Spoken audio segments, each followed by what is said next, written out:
Hello, welcome to lesson number 20 of Learn to Read with Bruce.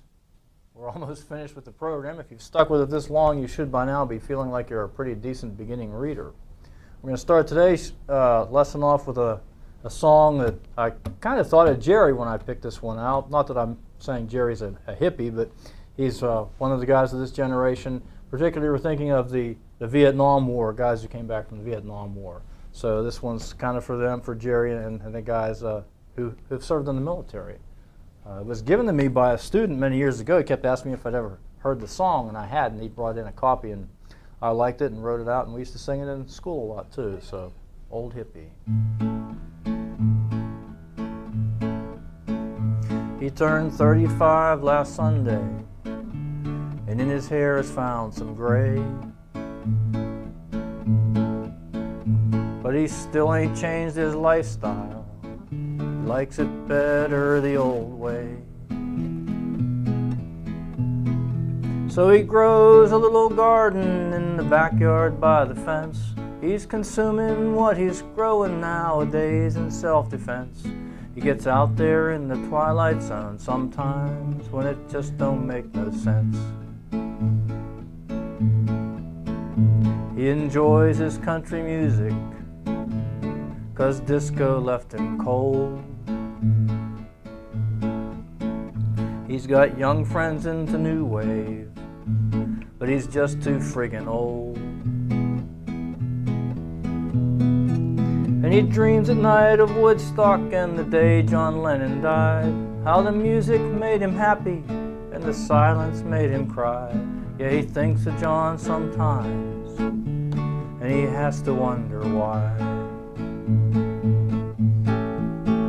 He's an old hippie and he don't know what to do.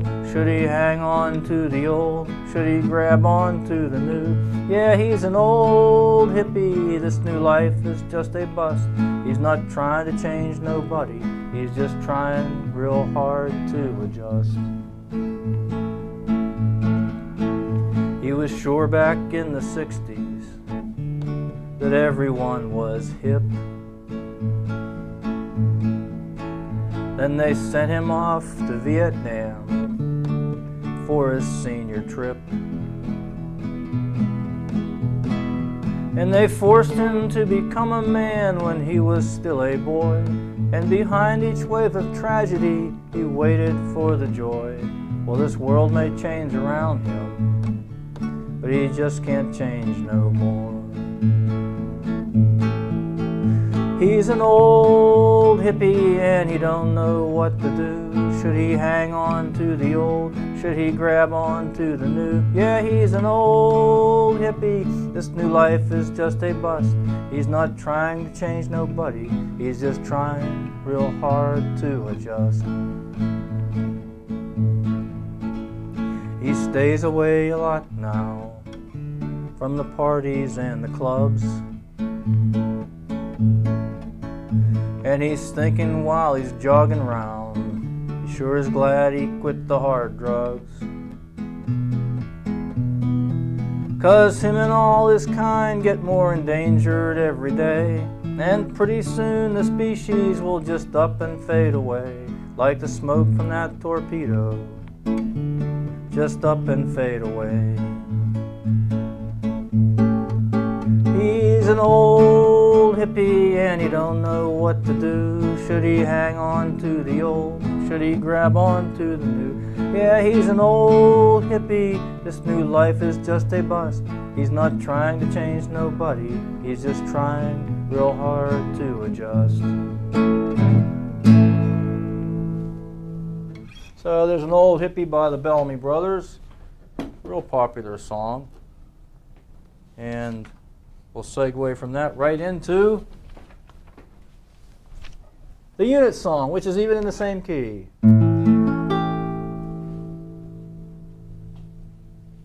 We on there? On the, we need the word, the units. All right. Able, able. Ack, ack, ale, ale. Ain, ain, ache, ache. And, art, art, Asian, Asian, Asian. A, can, cent, cent. Ed, E, L, N, end, ent, S, est, ick, ite, ike,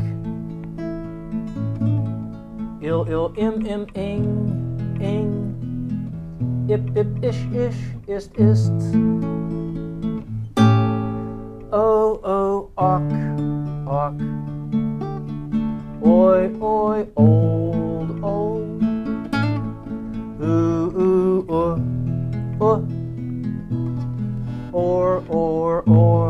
or, ound, ow,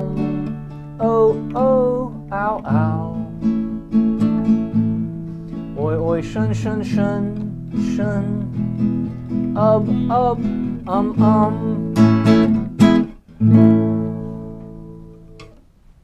And the unit song for the, I believe, 10th time now. You should almost have them memorized without even seeing them up there. Okay, let's look at the sounds and units and maybe make some words for lesson 20. Kevin's putting it up on the whiteboard right now. And you'll notice the song was called Old Hippie, and today we have the units ist and old. The kids used to call the old unit the Mr. Dillon unit when I was teaching the last couple of years. I'm not sure what they meant. So we have actually a letter combination here rather than just a single consonant. We have EX, which sounds like X, like an exit or extreme or excited. So pretty basic one there, X. Ist and old, ist like in sister or mister, or make a list. Keep your fist to yourself. Walking through the mist. So there's ist. Old. You can be bold if it's not too cold. Or something can be sold. Or they told you. A lot of words you can make with those ones. So those are our units for today. Old. Yeah, the kids used to like to tease me because actually I was old compared to them. After a while in middle school, anybody who's in their 50s is kind of ancient. So that's why I had to retire. Didn't want to get too old for middle school. Now, as far as, what's that, Jerry? Jerry's over there laughing about it. Okay, so we have quite a few. We have 10 sight words, as I'm sure we've had. So we've had in our instant words. Here's a kind of long one. Let's see. Any units? We have and. We have man. That's the only units, but this is policeman, a compound word. Another long word down here, deliveries, these are words that are going to be in the story, but we're only going to read one chapter of the story. First, some, we've had that before. Off, I'm not sure if we've had off, I know we've had of. Retired, that's me. Okay, we have an ed in it. And these, I'm sure we've had these in our instant words. So we got a couple here that you probably may not have seen, like policeman, deliveries, and retired, but all the rest are kind of small, basic instant type words. So there's our units, sight words, and our, actually not a single consonant, but a blend, a consonant blend, EX, consonant vowel blend. And let's take a look at the first chapter, story number 20 then. And this is not going to be a continuation of the last one we had. It's a separate story. Again, these stories are way too long to read for a show. We'd be here, take me an hour and a half just to read one of the stories. If you really want to find the whole story, you can get the book from Ed. He'll be glad to sell you one. They're only about $9. Yes, story number 20 has 12 chapters. They all have 12 chapters in this book. So the story is called, Corky and the Bright Yellow Horn. And there's some pictures from the story there on the page. Chapter 1. Corky needs some money. And the sign in the store is mirror image for us, but it's Bannister. You can't quite see the ending of it there. All right, here we go. One cold day, Corky was walking down Main Street looking in the stores. Then he came to a stop and looked in old Mr. Bannister's corner store. So there's our ist and our ist. There it was, the bright yellow horn. It was still there. Boy, I would like that horn for my sleek red bike, he said. Now it looks like it's winter weather. It's snowing outside. There's some 3 people outside the store. Were you talking to us? The 3 older people walking by startled Corky. No, no, Corky mumbled sheepishly. Mr. Olds, see that bright yellow horn in Mr. Bannister's store? I have a red bike that would look slick on. What does Corky want to buy? Bright yellow horn. Is Mr. Olds a stranger in town? Probably not, since Corky seems to know him. Did Corky startle the older people? No, it was the other way around, wasn't it? They startled him. And here's Mr. Olds introducing Corky to the other 2. Corky, I want you to meet these people. This is my friend, Belle Zorn, and this is my friend, Bill Zorn. Belle Zorn is Bill's sister. Do you have any money for that horn, Corky? Said Mr. Olds. Some, but not. Now the dots there mean a pause, by the way. Can you tell me where I might go to work to make some money? Corky said glumly to old Mr. Olds. Some of the merchants in town might need some help, the old man answered. So there's Corky's thinking, with the question marks floating around his head. What are merchants? Corky said with a frown. Merchants are the storekeepers in town. The 3 of us were merchants, but now we are retired, Belle Zorn explained to Corky. Now what is a retired? Said Corky, frowning again. Mr. Olds is a retired, Belle said with a smile. Retired people don't have to go to work anymore, chortled Bill Zorn. Gee, that sounds like me. Till now, cracked Corky. What does Corky mean when he says that sounds like me till now? Well, I guess Corky means he hasn't worked yet, but now he's going to start if he can. So there's Corky talking to somebody there. Mr. Olds, I guess. How can I tell who the merchants are who might need help? Said Corky glumly. Well, you could start at this end of the street and tell them what you want. Go from door to door, right down the street, till you come to a merchant who needs your help. But it might be best for you to make a list of things you can do and then go see the storekeepers, said Mr. Olds. Corky seems to think that's a good idea. Misty can help me make a list. Gee, thanks, Mr. Olds. Thanks for your help, and it was good to meet you, Corky said to the Zorns. Then he ran off to see his sister, Misty. Tell your mom and dad that I send them my best, Mr. Olds yelled as Corky rounded the next corner. Corky was not in sight, but he yelled back, I will, Mr. Olds, I will. How does Corky want Misty to help him? He says Misty can help him make a list of things he can do. And that's the end of chapter 1, so we'll stop there and go ahead and do, I believe it's time for our practice. Aerobics, yes.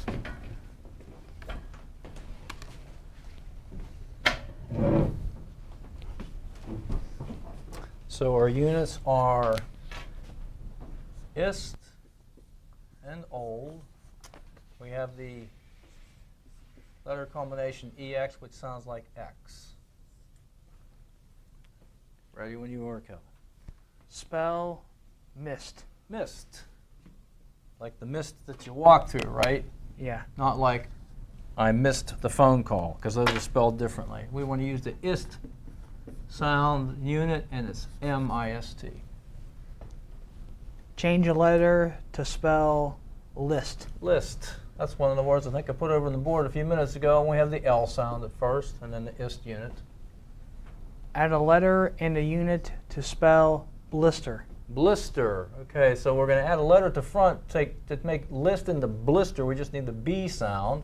So there's blist, and we want the unit, which you may recall is ER. Blister. Spell fold. Again? Fold. Fold, okay. Going to go to our old unit now, and we want the F sound in front. Fold. Change a letter to spell cold. Cold. That's one of the ones I put on the board a while ago. We want the C, which is it's the hard C sound, like a K. Add a letter in the unit to spell scolded. Scolded, so we're going to keep cold. When you just sound at the front, scold, and you said scolded, we're going to put the ed unit at the end. Scolded. Spell exit. Exit. Now we're going to come down and use this. Actually, that almost looks like an ET, doesn't it? Let me fix that. So there's X, and we're just going to add it to it. Exit. Spell exist. Exist. We're going to add a little letter in here. Actually, we're going to use our unit. Exist. Exist. Spell a girl's name Fran. Fran. Oh, going way back to one of our first units, we want the FR, the FRA blend, capital F, because it's a name, FRA, and then our AN unit, Fran. Spell and put in alphabetical order some, off, and so. Some, off, and so. Okay. Well, O comes before the S, so we're going to put off first. Now, when you have two words, or one actually includes the other word, so the first two letters are exactly the same, the shorter word comes first in the dictionary. So we go so, and then we have some. Write the letter of the last sound in club. Club. B. Write the letter of the last sound in pencil. Pencil. Oh. That's kind of a crooked R. Write the letter of the first sound in friendly. Friendly. Friendly. F. Write the letter of the first sound in jumping. Jumping. J. J. Could put a G, but I know that it's a J, because G sometimes sounds like a J too. Write the letter of the third sound in protagonist. Third sound in protagonist. P-R-O. Protagonist, by the way, is one of our reading elements, the elements of literature that we talked about in my reading classes when I taught school, and it's the main character in a story. Fancy word. The villain, by the way, is the antagonist. Next question. Write a word that rhymes with folded. Folded, looking down through here, here's our ists, here's our olds, and we want it id, folded, scolded is going to work for us. Come right across there. Write a word that rhymes with wrist, first alphabetically. Okay, so we want our ist words, we want the first one alphabetically. It's really between mist and list because we have blister. So mist, list, L comes before M. So there we go. Write a two-syllable word that rhymes with resist. Resist. Well, there's a two-syllable, but it doesn't end with the ist. Moving down, olds, here's exit, exist. Exist, resist, they both end with the ist, and exist is two syllables. Write the letter of the sound that occurs twice in memory. Memory, We get two M's in there.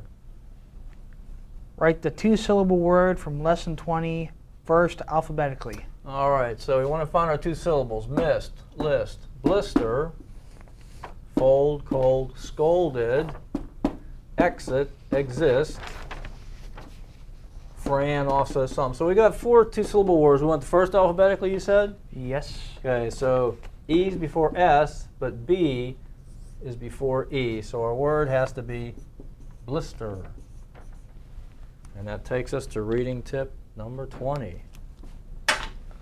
Reading tip number 19, I told you to develop your, get involved in physical activities. Number 20, develop the artist within you. Draw, color, paint, sculpt, sing, play a musical instrument. I like the last one. Actually, the last 2. Sing and play a musical instrument.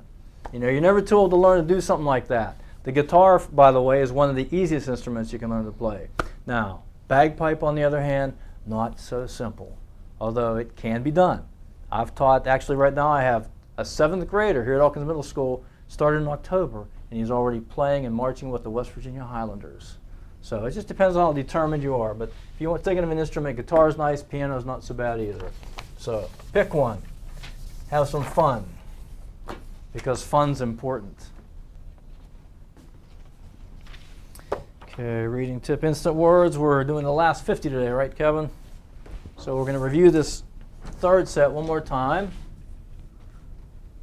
Okay, so we'll go pretty quickly on these. Until, are we ready, Jerry? Got them? Okay, until, children, side, feet, car, mile, night, walk, white, see, began, grow, took, river, for, carry, state, once, book, here, stop, without, second, late, and miss. That is an H there, isn't it, Kevin? It's not Yeah. a B, is it? Okay, all right. Okay, let's slide over and get our last column. Or slide this, okay. All right. Idea, now kind of a weird looking word. You know, the EA at the end, it just sounds, it's like a, yeah, idea. And the IDA, no, idea. I don't know whose weird idea it was to spell it that way, but that's the way it is. Enough, there's our N unit. Eat. That is an E, right? That's Yeah. C. Huh? Eat. Can we focus that maybe a little more? I'm having trouble with this.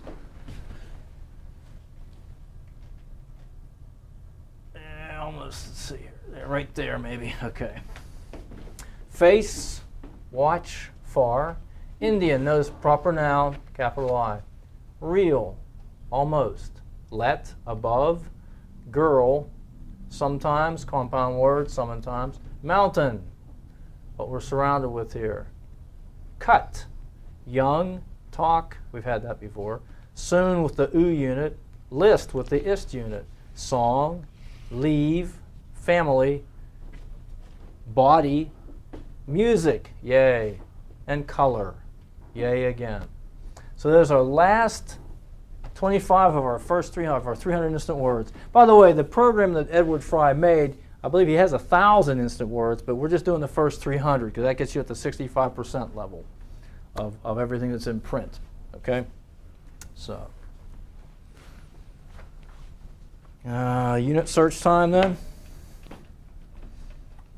Yeah. How about flipping to the next page? We'll get a little more. Okay.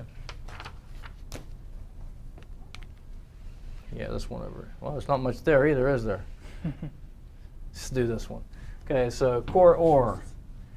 And, E, and, L, or. And, ill, or, L, or, ill, ist, and And all sight words here, except and. Or.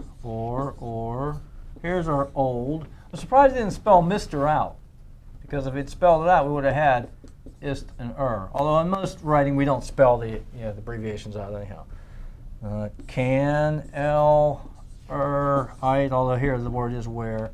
Or ache. Or old, ist, oh there it is, ist, and old. Okay, an, ow, ite, ed, but the word is need. Old, and ed, answered. So, quite a few sight words now because you've got more of a sight word vocabulary with the program. All right, but there's some of the units. Don't forget to be doing your exercises and practicing your writing. We're not doing them on camera anymore because it would just make the lessons too long, but we did it on the first 10 or 15 or so you can practice on your own those things. Okay? All right, in terms of technology, I'm just going to suggest again, if you have access to the internet and you can go to the Elkins Randolph County Library and get on for free, you might want to look up this little site. Or if you have it on your computer, if you have a computer at home, put it on a bookmark. Just dictionary.com. This is one I think if you type the word in, it speaks the word for you besides giving the definition. It might also even read the definition out loud. I can't quite remember. But if you're stuck with a word, but you have access to the computer, it makes it a lot easier. Just dictionary.com. Okay?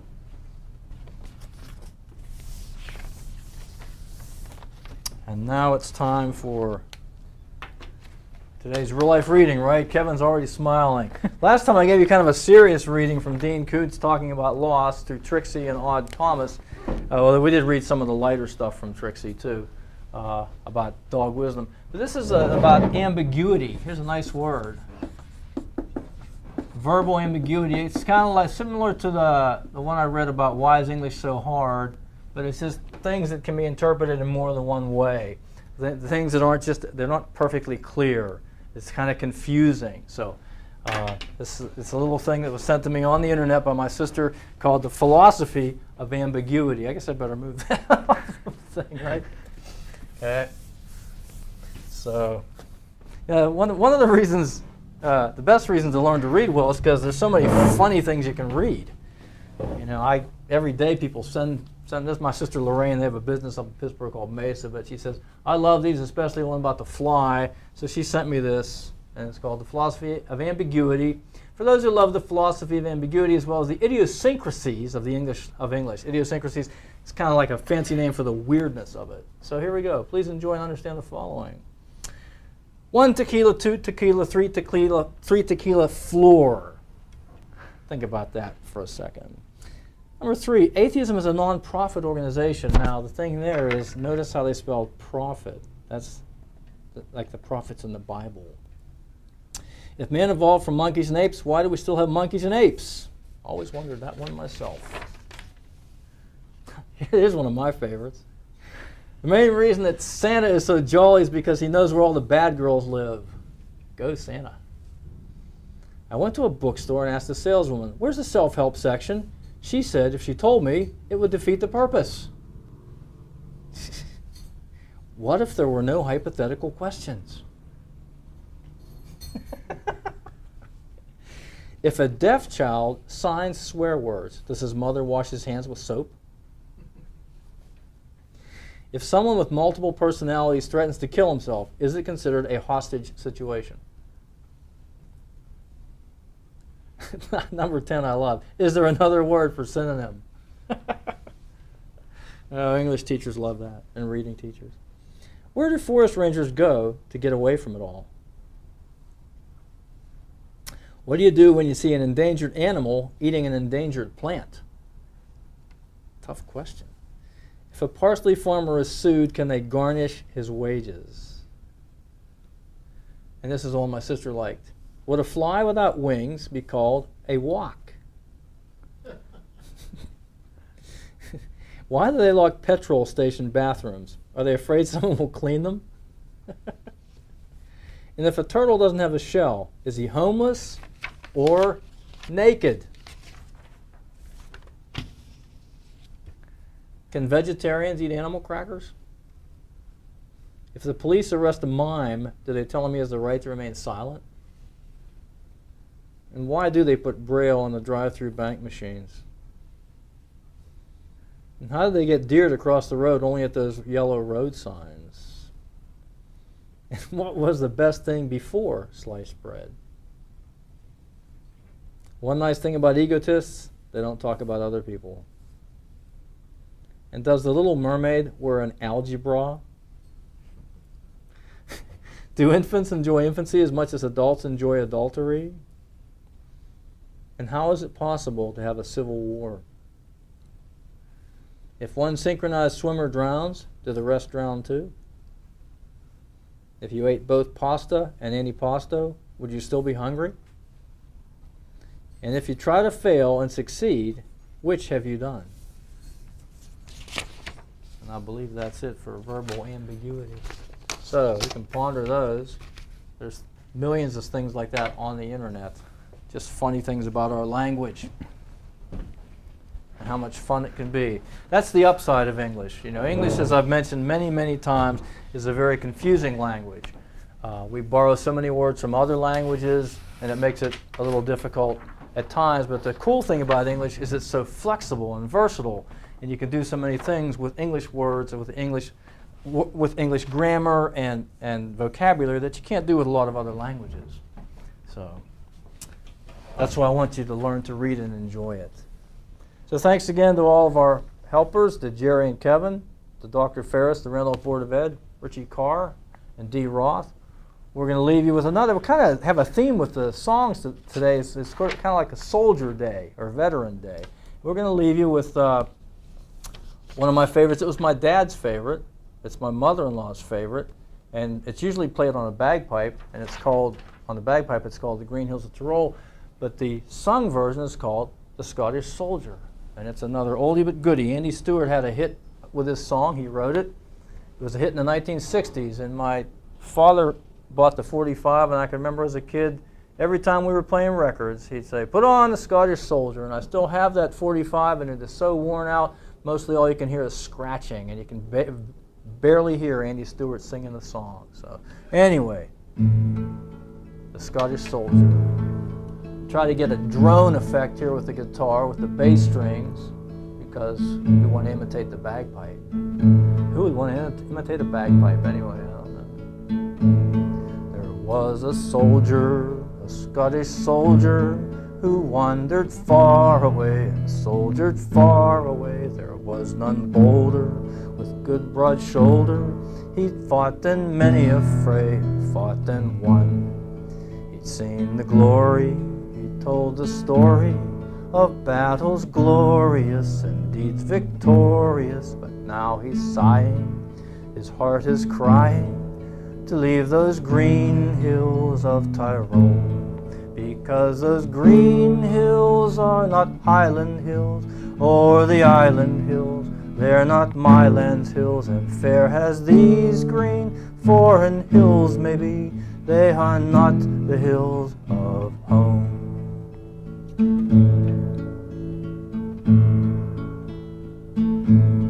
And now this soldier, this Scottish soldier, who wandered far away and soldiered far away, sees leaves are falling and death is calling, and he will fade away in that far land. He called his piper, his trusty piper, and bade him sound away a pibroch sad to play upon a hillside, but Scottish hillside, not on these green hills of Tyrol.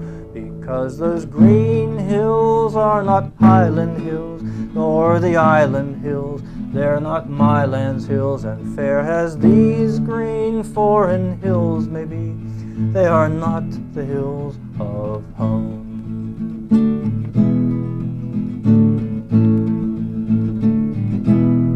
And now this soldier, this Scottish soldier, will wander far no more, and soldier far no more. And on a hillside, a Scottish hillside, you'll see that piper play his soldier home. He's seen the glory, he's told the story of battles glorious and deeds victorious. The bugles cease now, he is at peace now, far from those green hills of Tyrol.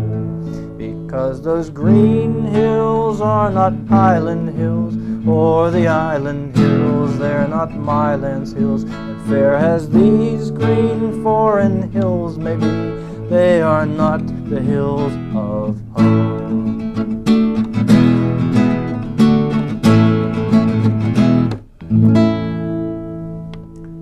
So, that takes care of lesson 20. Happy reading to you. See you next time for our final lesson.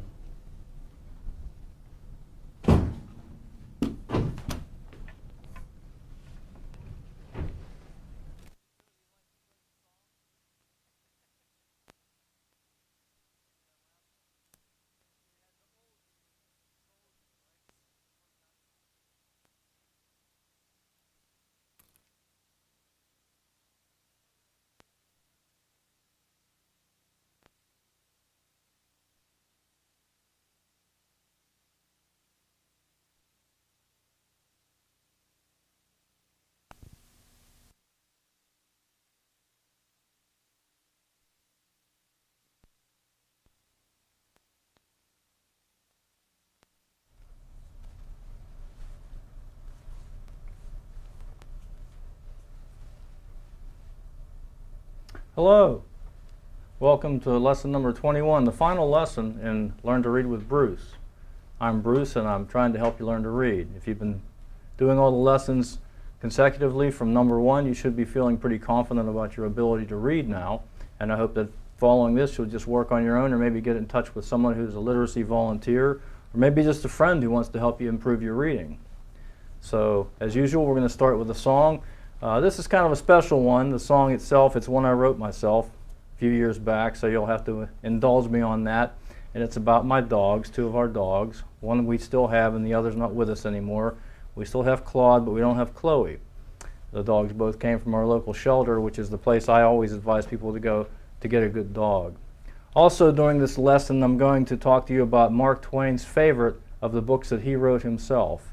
It's a book that very few people even know about. I just happened to wander into it one time at a bookstore in Indianapolis. So I'm going to do a little bit of reading from that. It's not Huck Finn or Tom Sawyer. It's one you probably haven't heard of.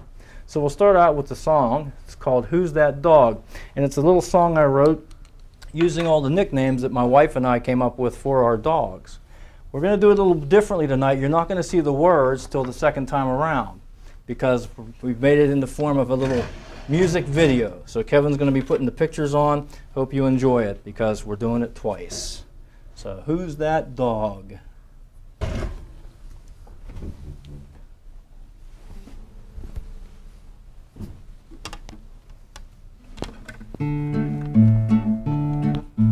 Who's that handsome boy dog with the orange yellow tooth? Tell the truth, it's General Booth. And who's that pretty girl dog who burps loud like a man? Oh yes she can. Oh, that's Princess Anne. And who's that singing dog from the live TV show? Don't you know? It's Mr. Snow. And who's that little redneck dog who likes to lick her lips? She never nips. It's Little Pips. They love to chase those crabbies at the ocean. These 2 4-legged models of devotion. They like to go for walks at River Bend before they're fed. Sometimes they nearly squeeze their mommy off the bed. And who's that boy of joy bringing style to the scene? You don't mean? Yes, it's Claude Dean. And who's that speedy, whirly girl zipping to and fro-y? Look at her go-y, our Chloe Zoe. And who's that fuzzy white boy with the rippling muscled body? What a hottie, that's our Claudie. And who's that silky black girl, just a rarin' to go, even in the snow? That would be Chilo. They took a week's vacation in Sedona.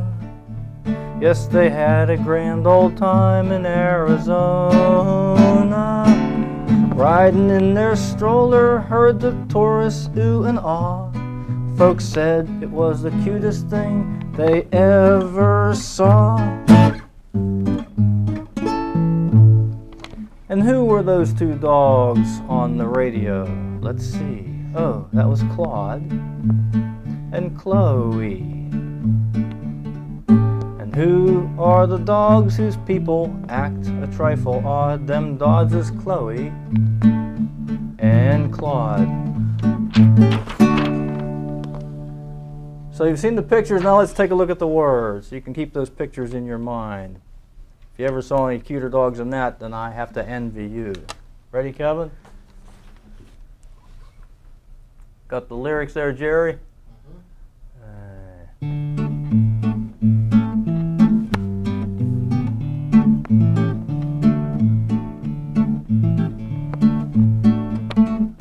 Who's that handsome boy dog with the orange yellow tooth? Tell the truth, it's General Booth.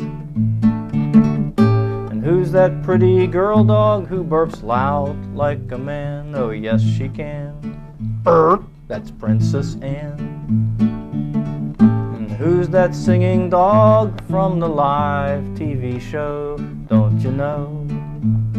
It's Mr. Snow. And who's that little redneck dog who likes to lick her lips? She never nips. It's little Pips. They love to chase those crabbies at the ocean. These two four-legged models of devotion. They like to go for walks at River Bend before they're fed. Sometimes they nearly squeeze their mommy off the bed.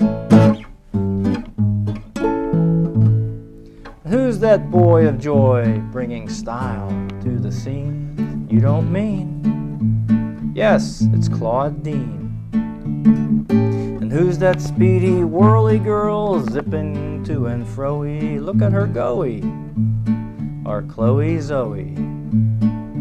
And who's that fuzzy white boy with a rippling muscle body? What a hottie, that's our Claudie.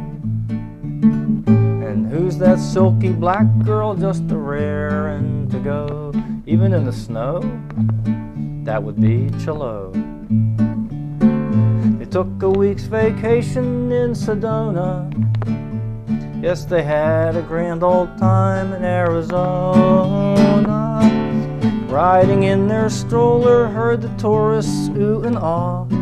Folks said it was the cutest thing they ever saw.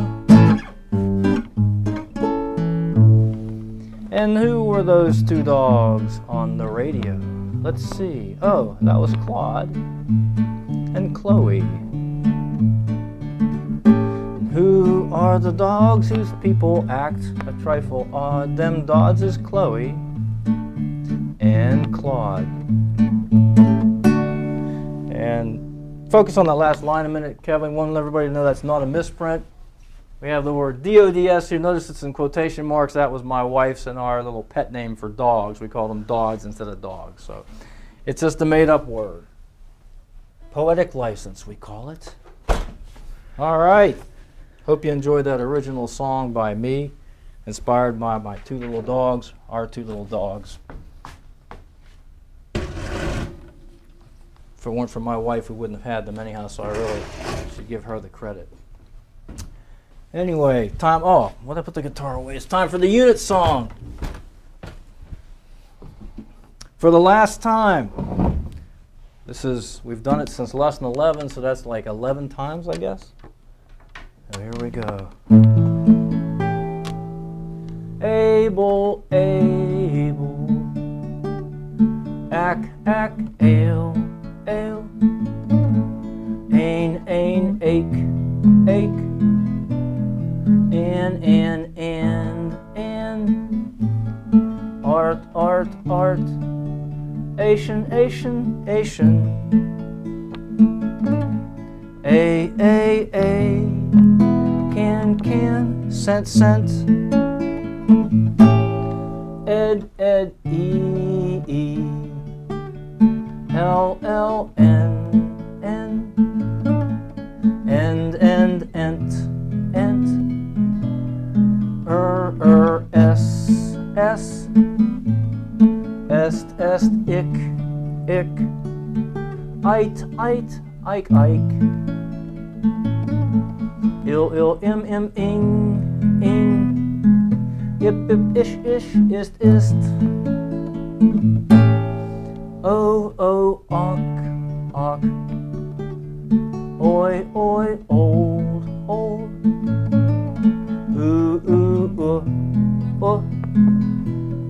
or, ound, ound, ound, oh, oh, ow, ow, oi, oi, shun, shun, shun, shun, ub,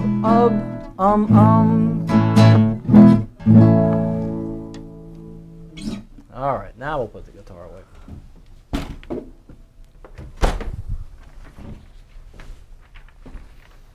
So let's look at our final two units for the program. I believe it's awk and Memory serves. Lesson 21, Kevin, all the way down here at the bottom, okay? Right there's good. So we have one single, actually a two-letter combination sound, Q, and in our language, English, Q is always followed by U, and it's simply qua, like quick, or quacking, or quintuplets, or quaint. So that's our consonant joined with a vowel. But here's our two units, awk and ub.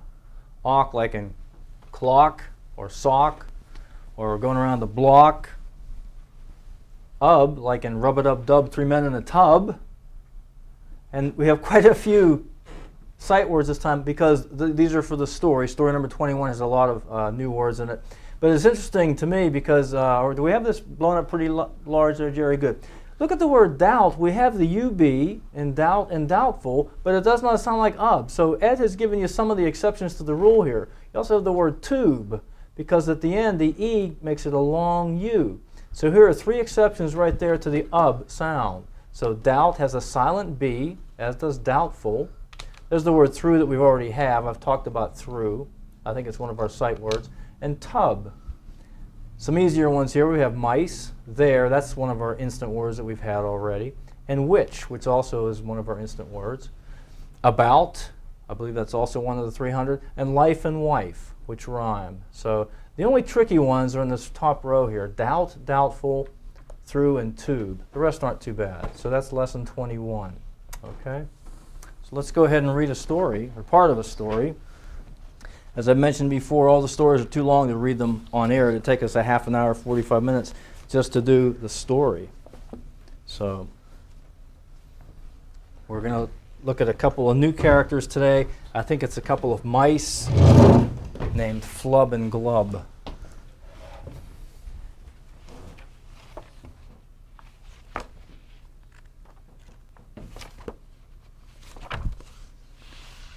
Yeah, lesson 21. Life with Flub and Glub, two smart mice. Chapter 1, Flub and Glub at Corky's Clown Show. Now actually this brings in a character from a previous story. Corky was in the second story in this book, so it does segue from the one to the other. So here we go. Flub and Glub are mighty mice who stay in old Snort Bannister's stockroom at his corner store. So there's our awk and there's our ubs right there. On the night that Corky was doing his clown show for the people, it was very noisy in Snort's store. Flub and Glub wanted to know why it was so noisy in there. So they squeezed through a crack in the stockroom door and ran out into the store. There they could see Corky being a goofy, silly clown. Why was Mr. Bannister's store noisy? Well, Corky is doing a show, so there's a lot of noise out there. There's the picture. Somebody's coming into the stock room there, and it says softballs there. So let's see what's going to happen. They were so entranced by Corky's clowning that they didn't see Snort's clerk, Fred, standing by the stockroom door. But very soon, Fred did see them. And he could see a broom, too. It was standing in the corner about 3 feet from him. What might Fred want to do with the broom? Well, probably he's going to go after the mice. Let's see. Yep, that's what's happening. Quickly, he gripped hold of the broom and whacked it at Flub and Glub. The broom came down on Glub's tail. "Yow! Help!" howled Glub. "I'm getting out of here." Glub ran back into the stockroom at lightning speed. Flub didn't know why Glub was so frightened, but he took off too. Fred was angry when he didn't get the mice. He ran into the stockroom just as Flub and Glub scooted through a crack in their dresser. What did Fred do with the broom? Obviously, he went after the mice. Why did Flub run into the stockroom? Well, let's see. Here's Flub, because he saw Glub run, so he decided to follow him. He was going to get out of there, too. And here's Fred looking for the mice, I guess. He's got a flashlight here. He's grabbing hold of something there. We'll see what's happening. Their nest was at the back of the dresser in a clump of coats. They had certainly messed up the coats. The lights in the stockroom were so dim that Fred couldn't see Flub and Glub scoot into the dresser. When he came back with a bright light, Flub and Glub stayed as still as mice. Fred looked and looked for the two mice. Then he looked in the dresser and shook the clump of coats. Flub and Glub just about fainted. Then Fred could see how messy the coats were. "Their nest is in there," he said. How does Fred know the mice are in the dresser? He sees how messy the coats are. Will Fred get the mice? Well, let's keep reading. There's some sound coming from the room outside, so let's see what that's about. Just then, Old Snort yelled, "Fred, where in the world are you? I need you out here to help these people spend their money." Fred had no doubts about what he should do. What should Fred do and why? I guess he's got to go help people spend their money because he works for Old Snort Bannister. So here he is leaving the stockroom. He's got something in his hand. I don't know what that is. Selling his goods to the people to make money was very important to Old Snort, so Fred ran from the stockroom to help the people spend their money. Will Fred come back to look for the mice? Probably. What should Flub and Glub do? Maybe they need to find a new home. So that's it for Chapter 1 in our reading. I guess that means then it's time for practice number 21. Right, Kevin? Yeah. Yeah. So I'm headed to the board. You should have your paper numbered 1 to 21 or 1 to 20. And I'll just pick out a page here for you. We'll do the units on page 129 there when it's time.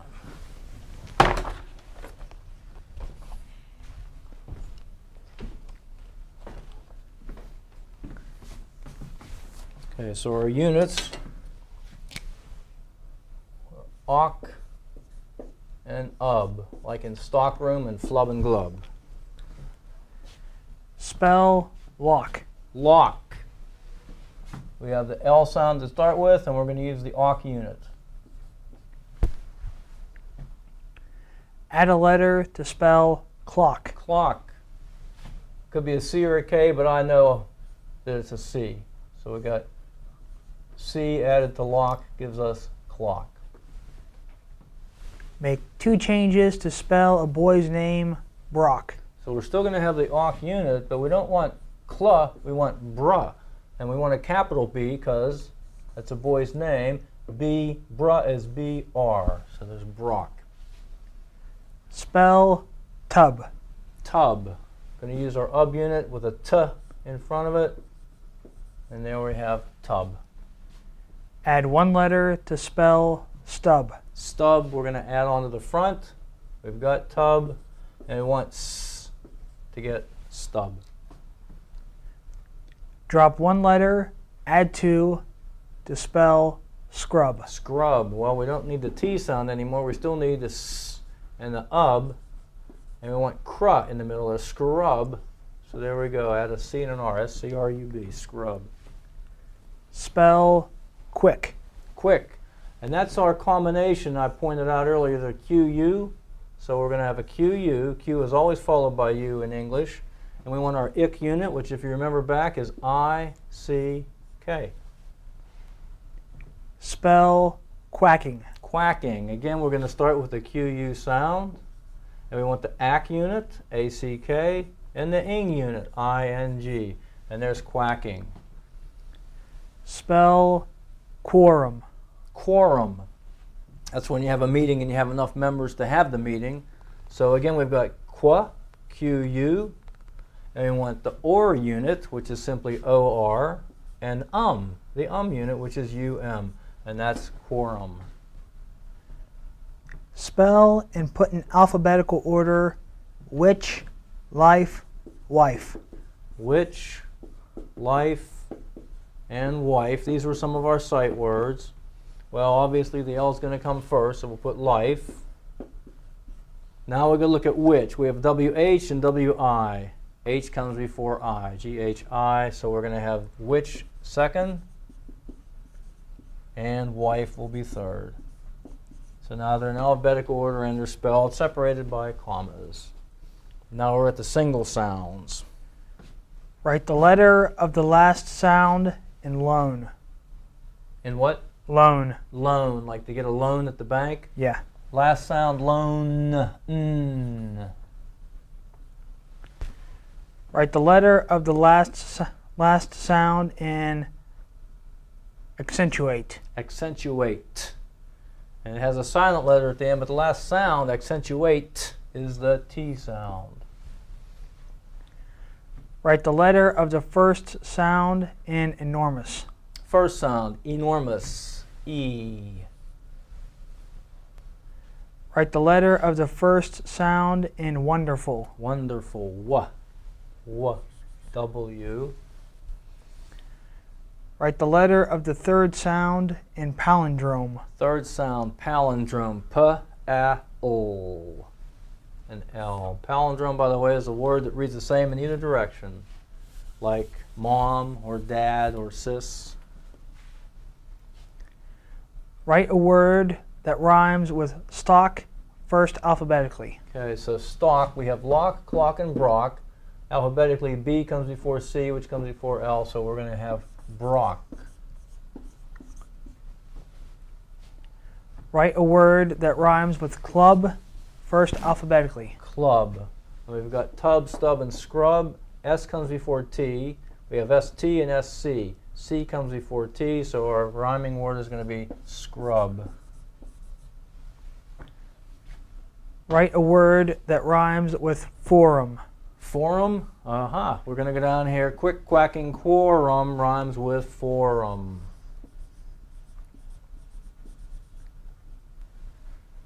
Write the letter of the sound that occurs 3 times in tentative. Tentative. T-t-t. Tentative. 3 T's. Write a 2-syllable word from lesson 21 first alphabetically. Okay. Lock, clock, brock, tub, stub, scrub, quick, quacking, quorum. We only have 2. Q-U-A. Here we're going to go to the third letter because they're both Q-U's at the beginning. A comes before O. So our word that is first alphabetically is quacking. Okay, reading tip number 21. Are we zoomed in, Jerry? Okay, this used to be the final one, but I have 2 other tips we're going to look at in a minute. But reading tip 21, notice your own progress in reading. What can you read now that you couldn't read last year? And realize that you can continue to improve your reading for the rest of your life. I've been reading since I was in grade school. I'm 58 years old now, so probably, about 54 years maybe, or 52 years? Who knows?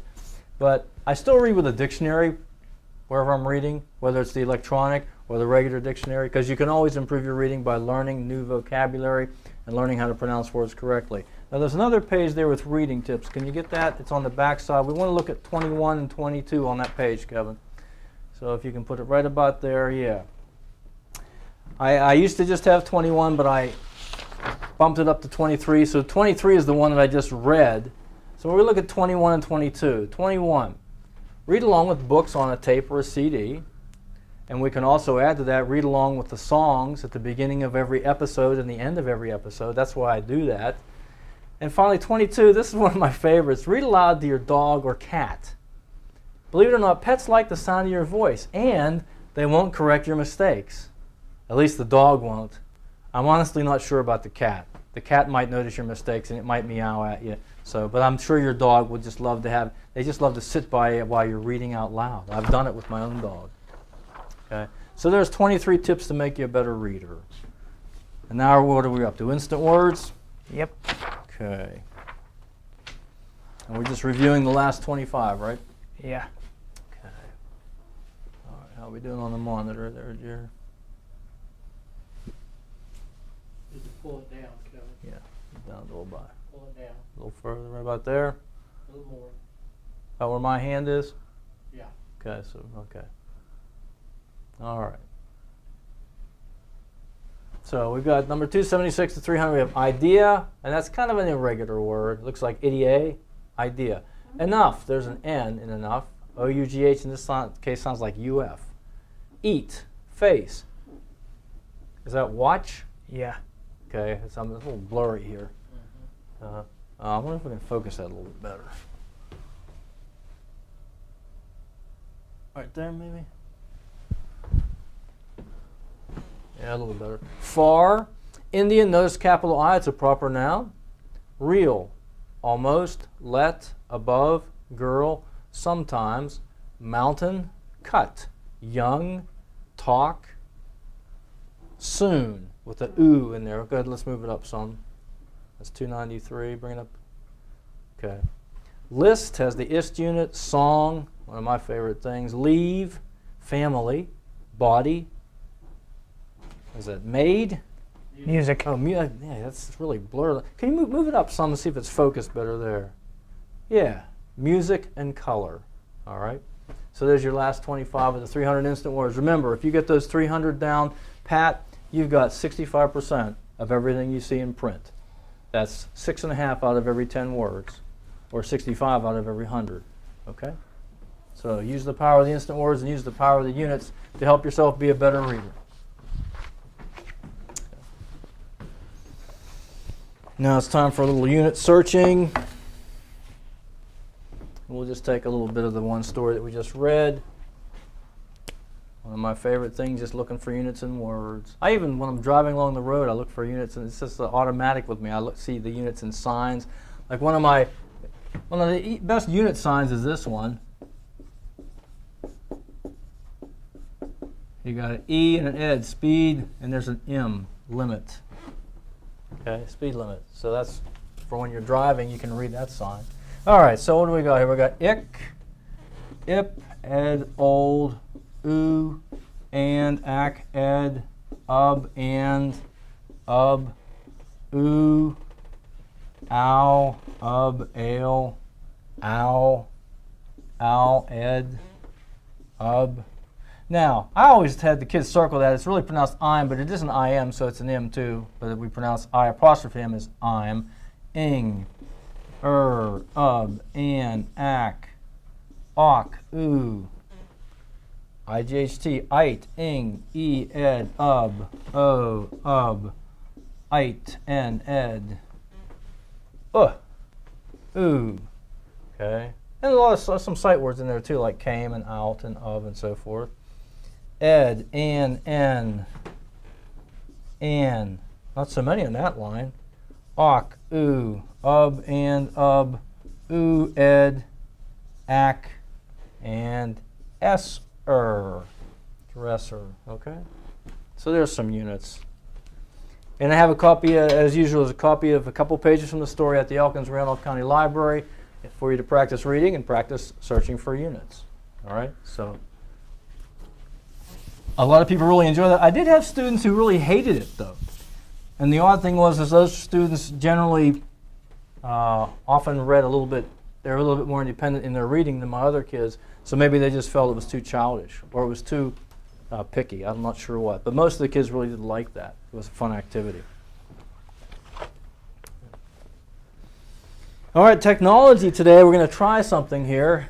I sent an email to Ed a while back telling him this we'd be filming our final episodes, asked if he wanted to anything he wanted to send a message or anything or to the folks that have been following the course. And he said, just if you could, bring up my website and show it to people. So we're going to try to do that here, Kevin. Kevin, our technology expert, is going to try to bring up the website, and he's already got it there. You're the man, Kevin. You are the man. All right. So we're just going to navigate around a little bit. There's a lot of things on it. Do you have the whole screen there, Jerry? Yeah, you've got it pretty good, pretty well. So over here, it's home. And he has down here to the left is kind of the menu. And it goes across the top too. I'm not sure if you can see that, but over here says why the CRP, which stands for Caldwell Reading Program. He gives you his rationale, his reasons for making it. What is it? How to use it? Testimonials. And that's what I want to look at real quickly here. Let's look at some testimonials. Why is it not going? You're probably clicking the right mouse button. Oh, it's-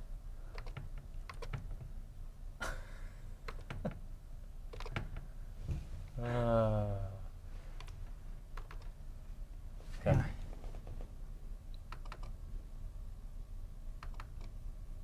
There we go. Oh, and the print is very small, so I'm just going to read a couple. I'm going to read this top one that says, a principal's comments. This very popular program is highly requested by teachers. Since our reading books are literature-based, teachers use the Caldwell Reading Program to help children learn how to sound out words. Another one, our school's Title I steering committee always takes the money needed for the Caldwell program right off the top. That put it on as a top priority. And finally, every teacher in our building supports and acclaims this program. Everyone sees its effectiveness. Now, teacher comments. I'm just going to read the first one. There's not a day that goes by that you don't hear my class say, that's a Mr. Caldwell unit. It's one of the most exciting things that's happened in my 21 years of teaching. The children look forward to learning new units and words, and more importantly, they retain what they've learned. Their reading skills have improved greatly because this program makes sense. Thank you for giving me the tools to make even my slower readers successful. Okay, let's take a look at products. Just double click on it. Should just be One click, okay. Yeah. All right. So here's the stories and the worksheets. Now, we didn't do any of the worksheets, so I'm going to give you a sample, if we can bring it up, of one of the worksheets. Yeah. So he has circled the unit that matches here. Okay. And then if you find the picture that has the unit sound, act, and so forth, practice with whole words. So he has a little fill in the blank stuff. All right. We didn't do any of those, so the books do contain quite a lot more than what we've, I just used the units and finding the units basically for our program. But there's a lot more to it if you want to order Ed's stuff. So that's the Caldwell site, and you can just type in Caldwell Reading Program onto the internet and it'll take you right there. It'll come up as one of your first sites that you can click on. So that's the Caldwell Reading Program in a nutshell.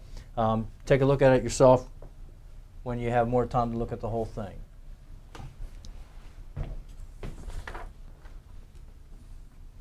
Time for real life reading now, and I told you I was going to show you Mark Twain's favorite of his books.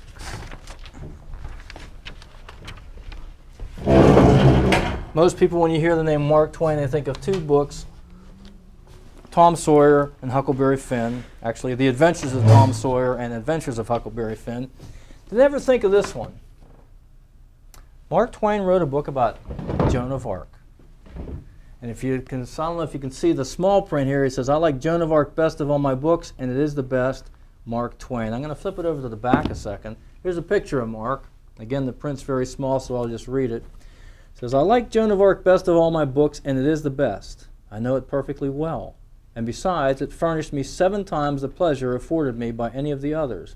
12 years of preparation and 2 years of writing. The others needed no preparation and got none. Mark Twain. And here's one of the reviewers, or one of the people that wrote about Mark Twain's book. It says, very few people know that Mark Twain, Samuel Clemens, wrote a major work on Joan of Arc. Still fewer know that he considered it not only his most important, but also his best work. He spent 12 years in research and many months in France doing archival work, and then made several attempts until he felt he finally had the story he wanted to tell. He reached his conclusion about Joan's unique place in history only after studying in detail accounts written on both sides, the French and the English. A remarkably accurate biography of the life and mission of Joan of Arc told by one of this country's greatest storytellers. Twain's understanding of history and Joan's place in it accounts for his regarding his book, Joan of Arc, as worth all of his other books together. And that's written by a guy named Edward Wagenknecht, and he wrote the book Mark Twain, The Man and His Work. So I also want to point out the dedication in this book. Okay, how big can you make that, Jerry? There we go. Mark Twain dedicated this book to my wife, Olivia Langdon Clemens. This book is tendered on our wedding anniversary in grateful recognition of her 25 years of valued service as my literary advisor and editor, 1870 to 1895, the author. So for the 25th wedding anniversary, Twain dedicated this book to his wife. And I think he also was thinking a lot of his daughter Susie when he wrote the book. So I'm going to read a few pages. This is from Joan's early life. She was still a little girl, and it's an interesting episode that happens The kids are all gathered together in a group. They're talking about being in the Army and being soldiers and so forth. And the one kid makes fun of Joan and says, here, imagine her being a soldier, and he's just making fun and making fun. I'm going to start here where it says, an officer, why, she'll be a captain, I tell you, with 100 men at her back, or maybe girls. Oh, no common soldier business for her, and dear me, when she starts for the other army, you'll think there's a hurricane blowing it away. So he's being very sarcastic about Joan, making big fun of her, but the thing is, he's actually foreshadowing what's going to happen later in her life. But now the whole narrative takes a different turn. Well, he kept it up like that till he made their sides ache with laughing, which was quite natural, for certainly it was a very funny idea at that time. I mean, the idea of that gentle little creature that wouldn't hurt a fly and couldn't bear the sight of blood, and was so girlish and shrinking in all ways, rushing into battle with a gang of soldiers at her back. Poor thing, she sat there confused and ashamed to be so laughed at. And yet at that very minute there was something about to happen which would change the aspect of things and make those young people see that when it comes to laughing, the person that laughs last has the best chance. For just then, a face which we all knew and all feared projected itself from behind the fairy tree, and the thought that shot through us all was, Crazy Benoit has gotten loose from his cage, and we are as good as dead. This ragged and hairy and horrible creature glided out from behind the tree and raised an axe as he came. We all broke and fled, this way and that, the girls screaming and crying. No, not all but Joan. She stood up and faced the man, and remained so. As we reached the wood that borders the grassy clearing and jumped into its shelter, 2 or 3 of us glanced back to see if Benoit was gaining on us. And that is what we saw, Joan standing, and the maniac gliding stealthily toward her with his axe lifted. The sight was sickening. We stood where we were, trembling and not able to move. I did not want to see the murder done, and yet I could not take my eyes away. Now I saw Joan step forward to meet the man, though I believed my eyes must be deceiving me. Then I saw him stop. He threatened her with his axe, as if to warn her not to come further. But she paid no heed, but went steadily on until she was right in front of him, right under his axe. Then she stopped, and seemed to begin to talk with him. It made me sick, yes, giddy, and everything swam around me, and I could not see anything for a time, whether long or brief I do not know. When this passed and I looked again, Joan was walking by the man's side toward the village, holding him by his hand. The axe was in her other hand. One by one, the boys and girls crept out, and we stood there gazing, open-mouthed, till those 2 entered the village and were hid from sight. It was then that we named her the Brave. We left the black flag there to continue its mournful office, for we had other matter to think of now. We started for the village on a run, to give warning and get Joan out of her peril, though for one, after seeing what I had seen, it seemed to me that while Joan had the axe, the man's chance was not the best of the 2. When we arrived, the danger was past. The madman was in custody. All the people were flocking to the little square in front of the church to talk and exclaim and wonder over the event. And it even made the town forget the black news of the treaty for 2 or 3 hours. All the women kept hugging and kissing Joan and praising her and crying, and the men patted her on the head and said they wished she was a man, they would send her to the wars and never doubt, but that she would strike some blows that would be heard of. She had to tear herself away and go and hide, this glory was so trying to her diffidence. Of course the people began to ask us for the particulars. I was so ashamed that I made an excuse to the first comer and got privately away and went back to the fairy tree to get relief from the embarrassment of those questionings. There I found Joan, but she was there to get relief from the embarrassment of glory. One by one the others shirked the inquirers and joined us in our refuge. Then we gathered around Joan and asked her how she had dared to do that thing. She was very modest about it and said, "You make a great thing of it, but you mistake. It was not a great matter. It was not as if I had been a stranger to the man. I know him, and have known him long, and he knows me and likes me. I have fed him through the bars of his cage many times. And last December, when they chopped off 2 of his fingers to remind him to stop seizing and wounding people passing by, I dressed his hand every day till it was well again." "That is all well enough," said little Mengette, "but he is a madman, dear, and so his likings and his gratitude and friendliness go for nothing when his rage is up. You did a perilous thing." "Of course you did," said the Sunflower. "Didn't he threaten to kill you with the axe?" "Yes." "Didn't he threaten you more than once?" "Yes." "Didn't you feel afraid?" "No, at least not much. Very little." "Why didn't you?" She thought a moment, then said quite simply, "I don't know." It made everybody laugh. Then the sunflower said it was like a lamb trying to think out how it had come to eat a wolf, but had to give it up. Cecile Letellier asked, "Why didn't you run when we did?" "Because it was necessary to get him to his cage, else he would kill someone. Then he would come to the like harm himself." It is noticeable that this remark, which implies that Joan was entirely forgetful of herself and her own danger, and had thought and wrought for the preservation of other people alone, was not challenged, or criticized, or commented upon by anybody there. It was taken by all as matter of course and true. It shows how clearly her character was defined and how well it was known and established. So a little bit of Joan of Arc by Mark Twain. One of the best books ever written, but that's just my opinion.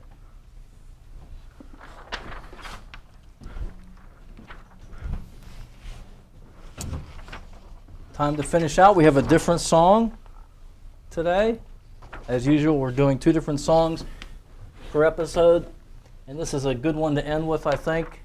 Yesterday was Easter. This is April 9th. We're filming our final show. And of course, Easter's a time for renewed hope and so forth. Oh, Kevin needs a copy. And feeling hopeful and positive and in good spirits. And this one's been on, I've seen it on American Idol a lot, and it was one of the favorites of the kids during my last year of teaching at school. And my daughter used it in her dance recital too. They did a little Highland dance to it. It's the Hallelujah song. It's written by Leonard Cohen. And you may or may not know that he actually wrote more than 80 verses of this song. I actually added one myself to this version. So here we go with Hallelujah. And you can sing along at home if you want. Wish I had my middle school chorus here with me because they love to sing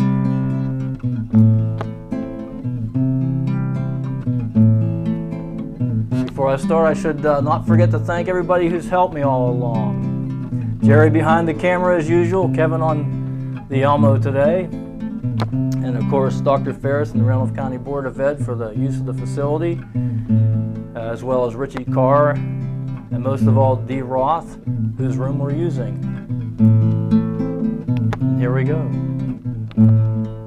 I heard there was a secret chord that David played and it pleased the Lord, but you don't really care for music, do you? It goes like this: the fourth, the fifth, the minor fall and the major lift, the baffled king composing hallelujah, hallelujah, hallelujah, hallelujah, hallelujah.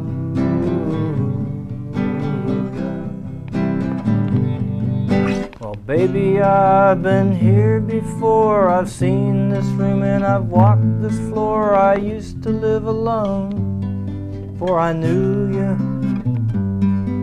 I've seen your flag on the marble arch, but love is not a victory march. It's a cold and it's a broken hallelujah, hallelujah, hallelujah, hallelujah, hallelujah.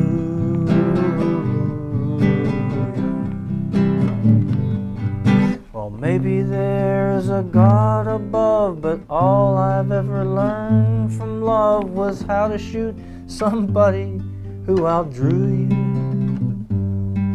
It's not a cry that you hear at night. It's not somebody who's seen the light. It's a cold and it's a broken hallelujah, hallelujah, hallelujah, hallelujah, hallelujah. New verse. For years you felt this awful need. You wanted so much to learn to read, and you hid that secret pain that ran right through you. You always figured what's the use, but now you've learned to read with Bruce. It's time for you to sing out hallelujah, hallelujah, hallelujah,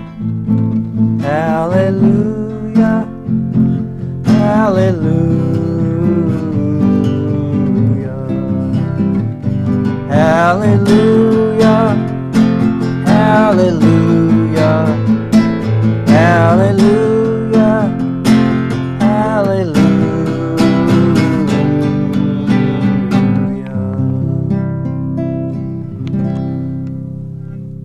So, I hope you're feeling like hallelujah, I'm starting to learn to read, or I've started to learn to read, and I'm reading better and better all the time. You just have to practice every day, or at least a couple times a week, and you'll get where you want to be. So happy reading to you. Thanks again for watching.